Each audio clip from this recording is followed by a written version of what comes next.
Ecuador ম্যাচে আর্জেন্টিনার starting 11 কেমন হবে এইটা নিয়ে প্রেডিক্ট করা কিন্তু একটু কঠিন হয়ে পড়তেছে।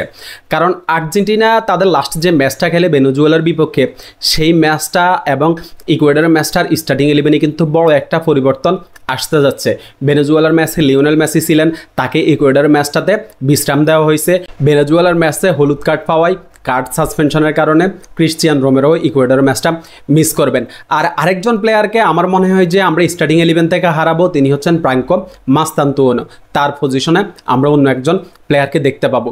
এখন ভেনেজুয়েলার ম্যাচ থেকে ইকুয়েডরের ম্যাচে যদি আমরা এই 3 জন প্লেয়ারের পরিবর্তে আরও 3 জন প্লেয়ার অ্যাড করি, তাহলে ক্রিশ্চিয়ান রোমেরোর পরিবর্তে লিওনার্দো বালের্দি, ফ্রাঙ্কো মাস্তান্তুয়ানোর পরিবর্তে ম্যাকঅ্যালিস্টার এবং লিওনেল মেসির পরিবর্তে লাউতারো মার্তিনেজ, তাহলে কিন্তু ভেনেজুয়েলা ম্যাচ থেকে ইকুয়েডর ম্যাচের স্টার্টিং 11টা কমপ্লিট হয়ে যায়। কিন্তু আর্জেন্টাইন মিডিয়াগুলো বলতেছে ভিন্ন কথা। তারা 4 জন প্লেয়ারের কথা বলতেছে যে যারা হচ্ছে ইকুয়েডর ম্যাচটার স্টার্টিং 11-এ থাকতে পারে।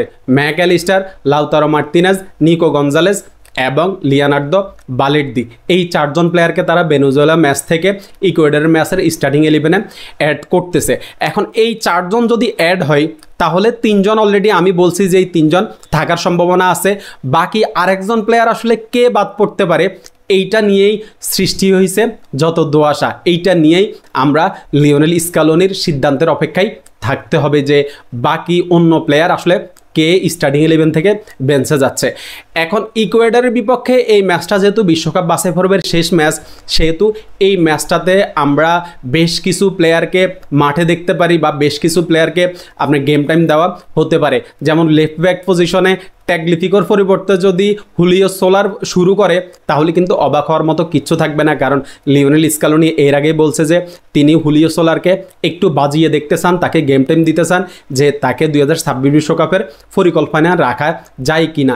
এরপর হচ্ছে রাইট ব্যাক পজিশনে নাহুয়েল মলিনার পরিবর্তে যদি আমরা হুয়ান ফয়েদ বা গঞ্জালো মন্টিয়েলকে দেখি, তাহলেও অবাক হওয়ার মতো কিছু থাকবে না।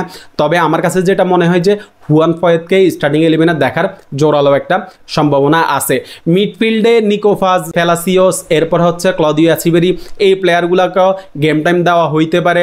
এবং আপনার অ্যাটাকিং লাইনে আমাদের থিয়াগো আলমাদা, হুলিয়ান আলভারেজ, এই দুজন তো থাকবেনই। তাদের সাথে কি লাউতারো মার্তিনেজ অ্যাড হয় নাকি নিকো গঞ্জালেজ অ্যাড হয়, এইটার দিকে আমাদেরকে শেষ পর্যন্ত অপেক্ষা করতে হবে। এখন ইকুয়েডরের বিপক্ষে এই ম্যাচটা কিন্তু আর্জেন্টিনার জন্য একটা কঠিন ম্যাচ হইতে যাইতেছে।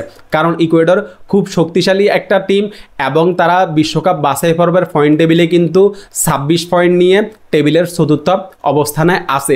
সো আপনি বুঝতে পারতেছেন যে আর্জেন্টিনার জন্য একটা কঠিন ম্যাচ হইতে যাইতেছে। আর বিশ্বকাপ বাছাই পর্বের শেষ ম্যাচ, অবশ্যই আমি চাইবো যে আর্জেন্টিনা এই ম্যাচটা যেন জয় দিয়ে বিশ্বকাপ বাছাই পর্বটা শেষ করতে পারে। আর এই ম্যাচে আমার প্রেডিকশান হচ্ছে আর্জেন্টিনা 3, ইকুয়েডর 1। আপনার প্রেডিকশানটা আপনি অবশ্যই কমেন্ট বক্সে জানাতে পারেন। ধন্যবাদ সবাইকে।